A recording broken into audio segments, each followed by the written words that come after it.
Hello, this is Richard, and today's topic is going to be books, specifically the Halo series. I do have both the video games and the novels. I do not have any of the graphic novels. I don't have any of the models. But today I'm going to talk about the novels that I have read, and not really as a review, but more likely a breakdown of the ones I have read. And let's start with Halo: The Fall of Reach. That was in 2001. Talks about basically the I think it was when the Covenant attacked Reach on its and with the Pillar of Autumn. And that's I think that's the starter up to the actual first Halo game on Xbox, just Xbox 360 or Xbox One. The first Halo game is prequel, and then there's Halo: The Flood, which is by William C. Diaz, written in 2003. Basically talking about the introduction of the flood to how they got reactivated when the Forerunners first contained the flood, but some of it was able to sneak aboard and was contained, but his Master Chief had activated it by accident when they were on Installation 4. The one after that is Halo First Strike. I'm reading this in chronological publication dates. It was by Eric Nunlund.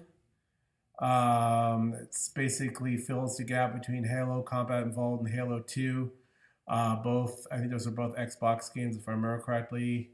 It talks about how the Master Chief survived and survived a number of characters from Reach and Halo.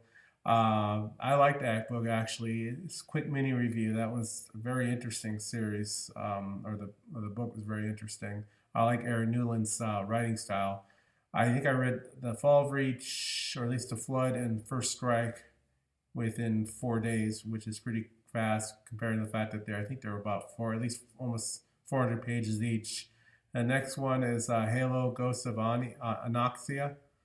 That follows one of the, I think it's the Spartan 3s. Yes, Kurt 051051, and the training of the Spartan 3s. I don't think this has any Master Chief in it, if I remember correctly. It takes place in Anoxia. I think it's between the Covenant and the humans, and I think the Flood is somewhat involved in this one too. Next one I read was Halo Contact Harvest, which is Joseph Statning, if I'm pronouncing that correctly. It was published in 2007. Follows one of my most favorite characters in at least the video game series, Sergeant Avery Johnson, because he's just one of those badass Marines, excuse the language, and follows up the first contacts of the Covenant in the outer reaches of the outer colonies and the start of the Human Covenant War. It also introduces him as a character of how he became who he was, and actually it's very in depth, and I really like it a lot.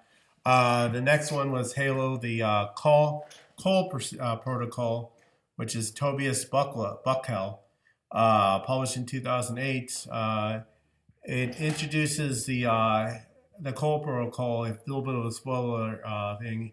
That was what the humans put in place in case the Covenants captured a human ship, that they would destroy their computer systems so they wouldn't know the location of the inner colonies and Earth, which was always a constant risk with the Covenant, and keep on invading human space further and further and further. Now, I think that's all the ones I've read so far. I'll tell you the other ones that I do have. I do have Halo: The Broken Circle, Halo: New Blood, Halo: Hunters in the Dark, which I have started, but I haven't really gotten into much. And there's Halo: Last Light. There's a whole bunch of other ones. There's the Thursday Wars.